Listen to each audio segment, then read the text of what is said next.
Good afternoon, students. I welcome you to the third part of New Historicism. This ensures that New Historicism cannot be seen as a theory but rather as an interrogative practice, a means by which the inadequacy of imposing unity on a contradictory plurality is revealed. म्हणजे new हिस्टोरिसिझम काय खात्री करतं की ही theory नाही आहे, सिद्धांत नाही आहे, परंतु याला अशा प्रकारे बघा की ही इंट्रोगेटिव्ह प्रॅक्टिस आहे. म्हणजे प्रश्न विचारा कशाला की ज्या साहित्यिक कलाकृतीचं तुम्ही मूल्यमापन करत आहात त्या साहित्यिक कलाकृतीला प्रश्न विचारा. आणि हा असा मार्ग आहे ज्यामध्ये की युनिटी लादल्या जाते. कशावर? त्या साहित्यिक कलाकृतीवर. म्हणजे बाकी न्यू क्रिटिसिझममध्ये झालं, स्ट्रक्चरलिझममध्ये, पोस्ट स्ट्रक्चरलिझममध्ये की युनिटी लादल्या जाते की एकाच घटकाचं संघटन आहे. म्हणजे नवीन कलाकृती जी आहे किंवा कोणती साहित्यिक कलाकृती एकाच घटकापासून बनलेली असते आणि त्यात विरोधाभास निर्माण होतात. मग की कोणी म्हणतो हिस्टॉरिकल बरोबर आहे, कोणी म्हणतं इकॉनॉमिकल बरोबर आहे, कोणी म्हणतं कल्चरल बरोबर आहे. परंतु न्यू हिस्टॉरिसिझममध्ये असं म्हटलं गेलेलं आहे की या 5 घटकां मिळून बनतं. उदाहरणार्थ कल्चरल, सोशल, पॉलिटिकल, हिस्टॉरिकल आणि इकॉनॉमिकल. तर हे 5 घटक जे आहेत त्या 5 घटकाची विविधता आहे, त्यापासून कोणतीही आर्थिक कलाकृती बनलेली असते. तर या संदर्भात तुम्ही त्या कलाकृतीला प्रश्न विचारा, त्या कलाकृतीतून तुम्हाला मग योग्य मूल्यमापन तुम्हाला मिळेल. In his Towards a Poetics of Culture, he says that despite their different theoretical orientations, the Marxist critic Friedrich Jameson and the post-structuralist Jean-Francois Lyotard, while talking about the relation between art and society, reduce capitalism to generalized ideas. आता Marxist critic आहे Frederick Jameson. त्यांनी एक त्याचं लेख लिहिलेला आहे आणि त्या लेखाचं संकलन एक छानपैकी पुस्तक बनलेलं आहे, towards a poetics of culture.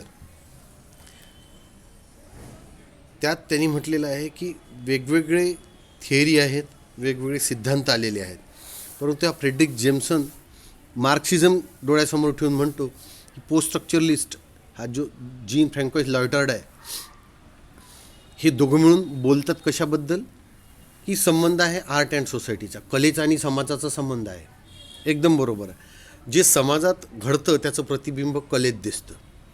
आणि त्यांचं म्हणणं आहे की reduce capitalism to generalize ideas. ते म्हणतात की कॅपिटलिझमला कमी कमी करून सामान्य लोकांच्या कल्पनेत त्याला कन्व्हर्ट केल्या गेलेलं आहे, कलेला. कोणी? समाजाने. म्हणजे कॅपिटलिझममध्ये भांडवलदार सतत श्रीमंत होत जातो कारण तो गरिबाचे श्रम वापरतो. This to him was a dangerously reductive stance. आता हा मार्क्सिस्ट क्रिटिक आहे जे फ्रेडरिक जेम्सन, त्याच्या मते ही भूमिका अतिशय घातक होती की यात रिडक्ट होत आहे, कमी होत आहे. म्हणजे कोण कमी होत आहे? लोकांची जी आर्थिक क्षमता आहे ती कमी होत आहे. का बरं? तर ती भांडवलदाराच्या हातात चालली आहे. भांडवलदार आपलं भांडवल वापरून, लोकांचे श्रम वापरून जास्त कमाई करत आहे आणि गरिबांना कमी मजुरी मिळत आहे. आणि हे घातक आहे समाजासाठी, असं कोण म्हणतं? Marxist critic Fredric Jameson. Neither of these theories could come to terms with the apparently contradictory historical effects of capitalism. आता हे जे दोघं होते हे दोघंही कधी एकमताने येऊ शकले नाही. त्यांना हिस्टॉरिकल इफेक्ट दिसत होता कॅपिटलिझमचा, म्हणजे ऐतिहासिक प्रभाव दिसून राहिला होता भांडवलवादाचा, परंतु हे दोघं कधी एकमताने आलेले नाही. फ्रेडरिक जेम्सनचं म्हणणं होतं की समाजात भांडवलदार आपलं भांडवल वापरून, गरिबांचे श्रम वापरून पैसा कमवत आहे आणि गरीब लोक अजून गरीब होत आहे. ते श्रम जास्त करत आहे पण गरीब जास्त होत आहेत आणि भांडवलदार काही श्रम न करता जास्त श्रीमंत होत आहे. आणि तेच त्याचा पोस्ट स्ट्रक्चरलिस्ट जीन फ्रँकोइस लॉयटार्ड त्याचं म्हणणं होतं की जर भांडवलदारांनी आपलं भांडवलच वापरलं नाही, फॅक्टरीज उघडल्या नाही, तर गरिबांना काम मिळणार नाही, गरीब तसेच उपाशी मरते. म्हणून ह्यांचे 2 वेगवेगळे व्ह्यूज होते. Greenblatt states that capitalism is not susceptible to ready definition. ग्रीनब्लॅटचं म्हणणं काय आहे की भांडवलवाद हा इतका सोपी नाही की लगेच त्याची रेडी डेफिनेशन मिळेल, तयार व्याख्या मिळेल, but may actually be understood as a kind of oscillation between forces of totalisation and fragmentation. आणि तो म्हणतो की ॲक्च्युली तुम्हाला समजून घ्यायचं आहे की हा जो कॅपिटलिझम आहे हा ऑसिलेशन आहे. ऑसिलेशन म्हणजे दोलायमान आहे, इकडून तिकडे तिकडून इकडे. दोन शक्ती आहेत. टोटलायझेशन म्हणजे एकत्रीकरणाची शक्ती आणि फ्रॅगमेंटेशन म्हणजे विभागीय शक्ती. म्हणजे टोटलायझेशन म्हणजे कॅपिटलिझमला सपोर्ट करते, एकाच व्यक्तीच्या हाती आर्थिक शक्ती. आणि फ्रॅगमेंटेशन म्हणजे समाजाच्या तुकड्या तुकड्याच्या हातात म्हणजेच सामान्य व्यक्तीच्या हाताची शक्ती. ते त्याचं म्हणणं तेच आहे ग्रीनब्लॅटचं म्हणणं की कॅपिटलिझम काय आहे तर हे ऑसिलेशन आहे between forces of totalisation and fragmentation. हा कधी कॅपिटल म्हणजे भांडवलदाराच्या हाती राहील, कधी ह्या श्रमिकांच्या हाती राहील. This attitude of plurality of discourses necessitated a complete overhauling of literary interpretive techniques. आणि हे जे ॲटिट्यूड होतं प्लुरॅलिटीचं, प्लुरॅलिटी म्हणजे विविधता. आता विविधता कोणती तर अनेक दृष्टिकोन होते समाजवादाबद्दल, भांडवलवादाबद्दल. यामुळे काय झालं की पूर्ण जे तुम्ही समजून घेता साहित्य, तर त्या साहित्य समजून घेण्याच्या ज्या काही टेक्निक्स आहेत, जसं आपण म्हटलं आहे स्ट्रक्चरलिझम आहे, पोस्ट स्ट्रक्चरलिझम आहे, न्यू क्रिटिसिझम आहे, न्यू हिस्टॉरिसिझम आहे, जे तुम्ही साहित्य समजून घेता तर त्याची कंप्लीट ओव्हरऑलिंग करण्याची आवश्यकता निर्माण झाली. म्हणजे त्याला कंप्लीट त्याची पुन्हा संरचना करण्याची निर्माण झाली. जुनं स्ट्रक्चर तोडायचं, तेच पार्ट वापरून व्यवस्थित साफस्वच्छ करून नवीन स्ट्रक्चर तयार करायचं. कशाचं तर साहित्य समजून घेण्याच्या टेक्निकचं. Greenblatt says that traditional methods and terms like allusion, symbolism, allegory, representation, and mimesis were inadequate. ग्रीनब्लॅट म्हणायचा की या ज्या काही परंपरागत पद्धती आहे, ॲल्युजन म्हणजे ज्यात वापरतात प्राणी, इतर वस्तू आणि त्याचा संबंध आपल्या सामाजिक जीवनाशी जोडतात, त्याला म्हणतात ॲल्युजन. कथेद्वारे, जसं तहानलेला कावळा, त्यांनी बुद्धी वापरून कसं आपली तहान भागवली, अशा कथेने ॲल्युजन म्हणतात. सिम्बॉलिझम, प्रतीक, जसं सिंह आणि उंदराची कथा आहे, रामसेतू खारीची कथा आहे, किंवा छोटी जरी असली तरी तिची मदत मोठी होती, असे सिम्बॉल वापरले. ॲलेगरी, रूपक कथा, इसॉप नीतीच्या सगळ्या कथा रूपक कथाच आहेत. रिप्रेझेंटेशन, प्रतिनिधित्व, अँड मायमेसिस वेर इनॲडिक्वेट, म्हणजे ज्यात तुम्हाला सारांश रूपाने समजून घेता येतं, मायमेसिस त्यात येतं. आणि ह्या सगळ्या गोष्टी मिळून आपल्याला या परंपरागत पद्धतीत ॲड करायच्या. आणि या सगळ्या ॲड जरी केल्या तरी आपल्याला साहित्यिक कलाकृती समजून घेण्यासाठी कठीणाई निर्माण होते. म्हणून a work of art was the product of a set of manipulations. आणि म्हणून साहित्यिक कलाकृती काय आहे की अशा सेटचं उत्पादन आहे, ते अशा घटकांचं उत्पादन आहे ज्यात मॅनिप्युलेशन्स आहेत. मॅनिप्युलेशन्स आहे म्हणजे मनुष्याने आपल्या हस्तकौशल्याने, बुद्धिकौशल्याने निर्माण केलेला सेट आहे, त्याला म्हणतात वर्क ऑफ आर्ट, साहित्यिक कलाकृती. The product of A negotiation between a creator or class of creators. हे निगोशिएशन आहे, वार्तालाप आहे. कोणात? क्रिएटर म्हणजे निर्माण करणाऱ्यात आणि ऑर क्लास ऑफ क्रिएटर्स, किंवा त्या निर्माण करणाऱ्याचा संपूर्ण वर्ग, यात निगोशिएशन होतं. म्हणजेच एक लेखक दुसऱ्या लेखकाशी चर्चा करून एखादी कलाकृती घडवू शकतो, अनेक लेखक एकत्र येऊन चर्चा करून एखादी कलाकृती घडवू शकतात. Equipped with a complex communally shared repertoire of conventions. Equipped म्हणजे यांच्या जो संसाधने असतात गुंतागुंतीची, आणि त्यांचा जो रेपर्टवायर असतो, रेपर्टवायर म्हणजे भाता असतो, भाता समजतो ज्यात बाण ठेवतात. यात कन्व्हेन्शन्स म्हणजे वेगवेगळ्या कलाकृतीचे त्यांचा जो बाण असतात. उदाहरणार्थ कथा, लघुकथा, कादंबरी, पोएम, एसेस, सो दे यूज दिस. हे सगळं वापरून ते कलाकृती निर्माण करतात. And the institutions and practices of society. आणि यात अजून कोणाचा समावेश असतो? काही संस्था आणि काही सामाजिक प्रथा असतात. म्हणजे एवढे मिळून एक कलाकृती बनते. नुसते एका लेखकामुळे ती कलाकृती बनत नाही. It involves the transference of material from several discourses into an aesthetic discourse. यात काय होतं मग, या प्रोसेसमध्ये वर्क ऑफ आर्ट तयार करताना हे मटेरियल ट्रान्सफर होत जातं एका स्टेजमधून दुसऱ्या स्टेजमध्ये. पहिले हस्तलिखित लिहितात, मग त्यातल्या चुका काढतात, ग्रॅमॅटिकल मिस्टेक्स काढतात, आणि मग एक सौंदर्यवान डिस्कोर्स तयार होतो. म्हणजे एक चांगलं लिखाण तयार होतं, एक चांगलं वर्क ऑफ आर्ट तयार होते वेगवेगळ्या स्टेजमधून जाऊन. जसं आपण मोबाईल वापरतो, मोबाईल म्हणजे डायरेक्ट मोबाईल तयार होत नाही, अनेक पार्ट तयार होतात, अनेक पार्ट एकत्रित येतात आणि एक छान मोबाईल तयार होतो ज्याचा आपल्याला चांगला उपयोग होतो. It is not however a unidirectional process. ही फक्त एकमार्गीय प्रक्रिया नाही आहे. Considering the material itself already carries aesthetic component. आणि विचार करायला पाहिजे आपण की या मटेरियलमध्ये आधीपासूनच सौंदर्य असतं, ते सौंदर्य त्या घटकात असतं आणि त्या सौंदर्याचे घटक ज्यात सौंदर्य आहे त्यापासून मग ही कलाकृती बनते. जसं एका दगडी मूर्ती बनवताना कलाकाराला विचारलं होतं किती सुंदर मूर्ती घडवली ती दगडातून. तो कलाकार म्हणाला नाही, सौंदर्य आधीच होतं त्या दगडात, मी काय केलं फक्त त्या दगडाचा अनवॉन्टेड पार्ट काढून टाकला मी, जो नको पाहिजे होता तो. किती सुंदर उत्तर आहे. सेम हिअर, त्या कलाकृतीत सौंदर्य असतंच, ते फक्त जे नको आहे तो पार्ट लेखक काढून टाकतो आणि जो पाहिजे तो ठेवतो, त्यामुळे एक सौंदर्य आणि कलाकृती निर्माण होते. The arguments of new historicism are not proof against criticism. जी न्यू हिस्टोरिसिझम विरुद्ध आर्ग्युमेंट्स आहेत, म्हणजे नव इतिहासवादाविरुद्ध काही प्रतिवाद ठेवले आहे, तर ते क्रिटिसिझम जो आहे, टीका, त्याचा तो पुरावा नाही आहे. आता बघा, कोणती गोष्ट असेल तर त्याच्यावर टीका केल्या जाते. टीका म्हणजे नुसतीच निगेटिव्ह पॉईंट नाही, त्याचे पॉझिटिव्ह आणि निगेटिव्ह दोन्ही सांगितले तर ती खरी टीका. New criticism does not, as Greenblatt claims, ignores contradictions within the text, and Jameson's views have to be understood in the wide context of other Marxist writings. बरोबर आहे. आता न्यू क्रिटिसिझम जो आहे, ग्रीनब्लॅटनी काय म्हटलेलं आहे की न्यू क्रिटिसिझम कॉन्ट्रडिक्शन इग्नोर करतो. बिलकुल नाही. न्यू क्रिटिसिझम कॉन्ट्रडिक्शन म्हणजे विरोधाभाससुद्धा आपल्या लक्षात आणून देतो त्या कलाकृतीत काय आहे, त्या टेक्स्टमध्ये. आणि जेम्सनचे जे व्ह्यूज आहे मार्क्सिस्टबद्दल, ते सुद्धा इतर मार्क्सिस्ट लोकांनी जे लिखाण केलं आहे त्या दृष्टिकोनात आपण तपासून घेतले पाहिजे. जेम्सन म्हणतो म्हणून खरं आहे किंवा कार्ल मार्क्स म्हणतो म्हणून खरं आहे असं नाही. सगळ्यांचा एकत्रित अभ्यास करून आपल्याला तुलनात्मक मते मांडावी लागतात. हे खरं एका टीकाकाराचं कार्य आहे. In fact, Greenblatt makes the same mistake of treating their works in isolation that he criticizes in other approaches. खरं पाहिलं तर ग्रीनब्लॅटनी काय केलेलं आहे, ती चूक केलेली आहे. त्यांनी काय केलं, प्रत्येक वर्क जे आहे ते आयसोलेशनमध्ये घेतलं. आयसोलेशनमध्ये म्हणजे एकच घटकावर केंद्रित केलं त्यांनी लक्ष.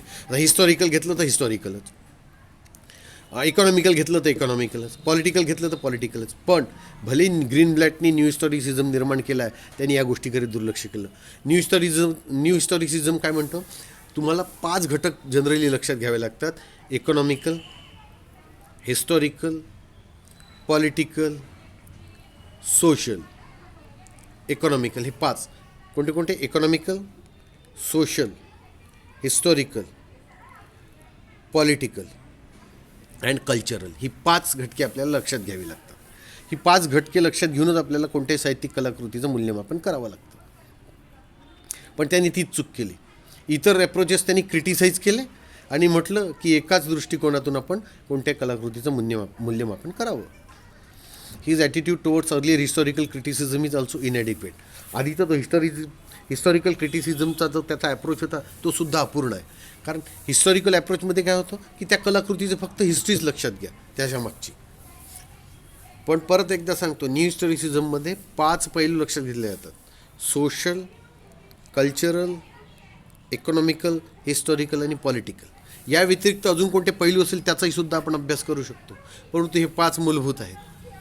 He seems to concentrate only on historical literary scholarship, which preceded new criticism and was continued later in the works of Dover Wilson. त्यांनी काय केलं, एक हिस्टॉरिकल लिटररी स्कॉलरशिप म्हणजे साहित्यिक अभ्यास जो इतिहासाशी संबंधित आहे त्यावरच त्यांनी कॉन्सन्ट्रेट केलं. आणि त्यामुळे त्यांनी नंतर काय निर्माण झाले, न्यू क्रिटिसिझम. आणि हेच डोवर विल्सननी सुद्धा आपल्या वर्कमध्ये कॅरी केलं, न्यू क्रिटिसिझम. आणि बघा, ironically enough, his formulation of capitalism as a kind of oscillation is quite as reductive as the attitudes accuses of the same thing. आणि बघा, विरोधाभास बघा यात. आयरॉनिकली म्हणजे विरोधाभास जर पाहायचं असेल तर त्यांनी जे कॅपिटलिझमचं फॉर्म्युलेशन केलं, त्यांनी काय म्हटलं की ऑसिलेशन आहे. कशात? श्रमिक वर्गात आणि भांडवलदारात. कधी पैसा भांडवलदाराकडे राहील, कधी श्रमिकाकडे राहील. आणि त्यांनी हाच ॲटिट्यूड काय केला, त्यांनी आरोप केला याच गोष्टीचा. आणि न्यू हिस्टॉरिसिझममध्ये त्यांनी म्हटलेलं की हे 5ही अप्रोच लक्षात घ्या. आणि एका अप्रोचमध्ये त्यांनी कॅपिटलिझम म्हणजे फक्त हिस्ट्रीवरच जोर दिला. इथे ग्रीनब्लॅट चुकला, म्हणजे त्यांनी स्वतःचेच व्ह्यू क्रॉस केले. काही लिखाणात त्यांनी लिहिलं की 4-5ही पैलू लक्षात घेतले पाहिजे. अँड डोवर विल्सनसोबत त्याचे काही वर्क्स प्रकाशित झाले त्या काळात. त्यांनी म्हटलं की कॅपिटलिझम आहे हा ऑसिलेशन आहे बिटवीन कॅपिटलिझम अँड लेबरर्स. म्हणजे त्यांनी एकच पैलू इथे कॅपिटलिझमवरच लक्ष दिलं टीका करताना. बाकी बाकी ते 5 पहिले दुर्लक्षित केले. Nevertheless new historicism as a critical practice has made tremendous contributions. तरीही न्यू हिस्टोरिसिझमने काय केलं, एक टीकात्मक प्रथा किंवा टीकात्मक साधन म्हणून अतिशय प्रचंड योगदान दिलेलं आहे. इन रिनेसन्स सेल्फ फॅशनिंग, त्याने एक ग्रंथ लिहिला रिनेसन्स सेल्फ फॅशनिंगमध्ये. त्यात Greenblatt critically expose how identity during the Renaissance was created through several institutions, authorities and ideologies. ह्यात ग्रीनब्लॅटने टीकात्मकदृष्ट्या शोध घेतला आणि सांगितलं की या साहित्यिक कलाकृतीची जी ओळख आहे रिनेसन्स काळात, पुनरुज्जीवन काळात, वेगवेगळ्या संस्थांनी निर्माण केली, वेगवेगळ्या ऑथॉरिटीजनी, वेगवेगळ्या अधिकाऱ्यांनी आणि वेगवेगळ्या कल्पनावादांनी याला जन्म मिळाला. म्हणजे रिनेसन्स काळात जे काही साहित्य निर्माण झालं त्यात वेगवेगळ्या इन्स्टिट्यूशन्सचा हात आहे. इन्स्टिट्यूशन्स म्हणजे कायद्यानेच निर्माण झालेले नाही, जसे सामाजिक संस्था आहे, त्यात लग्न आलं, परिवार आला, ॲथॉरिटीज आल्या, आपले राजे महाराजे, सरदार अँड आयडिओलॉजीज, काही कल्पनावाद जन्माला आले, जसं रोमॅन्टिसिझम आला, न्यू क्रिटिसिझम आला.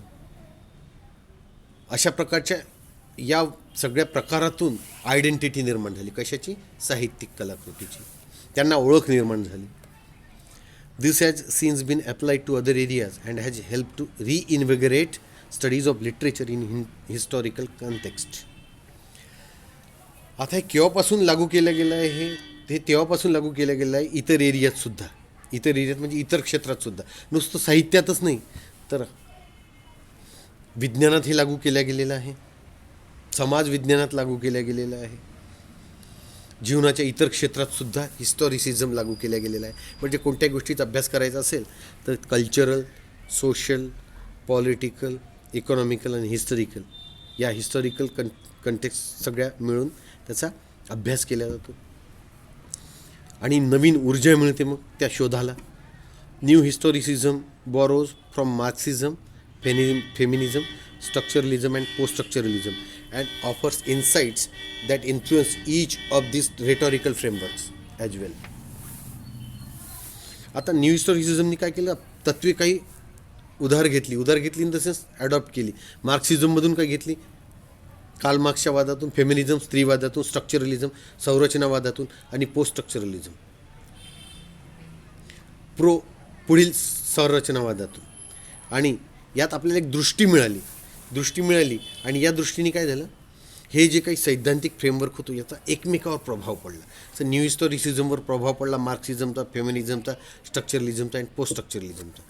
आणि एकत्रितरित्या या 5चा एकमेकावर प्रभाव पडत गेला. जसं आपण महाराष्ट्रात जरी राहतो तरी आपल्या भारतातल्या इतर राज्याचा प्रभाव आहे. जसं आपलं खाद्यसंस्कृती बघितली आपण, आपल्या खाद्यसंस्कृतीत आपली झुणका भाकर आहे, महाराष्ट्राची पुरणपोळी आहे, बेंगॉलचा रसगुल्ला आहे, गुजरातचा ढोकळा आहे. मीन्स तुमची संस्कृती जे काही चांगलं आहे ते तुम्ही ॲडॉप्ट करता. तसंच न्यू हिस्टोरिसिझमनी सुद्धा मार्क्सिझम, फेमिनिझम, स्ट्रक्चरलिझम, पोस्ट स्ट्रक्चरलिझममधून चांगली तत्त्वे घेतली. It is best understood not as theory but as a mode of inquiry which significantly expands our understanding of cultural practices and the role literature plays as part of them in any era. आता जर तुम्हाला सगळ्यात चांगलं समजून घ्यायचं असेल new हिस्टोरिसिझमला तर त्याला थिअरी, सिद्धांत म्हणून समजून नका घेऊ. आपण आधीच डिस्कस केलं आहे, ही एक मोड ऑफ इन्क्वायरी म्हणजे एक पद्धत आहे, चौकशीची पद्धत, म्हणजेच रिसर्चची ही एक पद्धत आहे, संशोधनाची एक पद्धत आहे, ज्यात प्रश्न विचारा तुम्ही त्या कलाकृतीला 5 संदर्भात, cultural, historical, social, economical and political. याने काय होते की आपली अंडरस्टँडिंग वाढते, खूप एक्सपांड होते, आपल्याला समजायला लागतं आणि आपल्याला त्या काळातल्या सांस्कृतिक प्रथा समजून येतात ज्या काळात ते पुस्तक लिहिलं गेलं आहे. आणि साहित्याची भूमिका काय होती त्या संदर्भात आपल्या जीवनात, समाजाशी संबंधित कोणत्याही युगात. म्हणजे समजा आजपासून 5000 वर्षापूर्वी गेलं, रामायण महाभारत लिहिलं गेलं, त्याचा इतिहास जर आपण पाहिला तर आपल्या लक्षात येतं की त्या काळची परिस्थिती काय होती, रामाचं युग कसं होतं, महाभारतात युग कसं होतं, मध्ययुग कसं होतं. हे कसं समजतं आपल्याला, तर न्यू हिस्टोरिसिझमचा वापर केला तर ज्यात आपण हे 5ही घटक समजून घेतो, cultural, social, political, economical and historical. आणि हे कोणत्याही युगात आपल्याला शक्य आहे. आजपासून पुढचे 1000 वर्ष गेले आणि तरी जर समजा या कोरोनाचा त्यांना अभ्यास करायचा असेल, काय झालं होतं त्या काळात कोरोना, तर त्यांना या पाचही घटकांचा अभ्यास करावा लागेल. आणि या 5 घटकांचा अभ्यास करायला त्यांना कोणता ॲप्रोच मदत करेल? New historicism. In short, new historicism म्हणजे कोणत्याही कलाकृतीचं असं मूल्यमापन आहे जिथे तुम्ही cultural, social, political, historical and economical aspects लक्षात घेता. Means new historicism is evaluating any work of art using cultural, social, economical, historical and political background. Thank you. That's all for today's new historicism.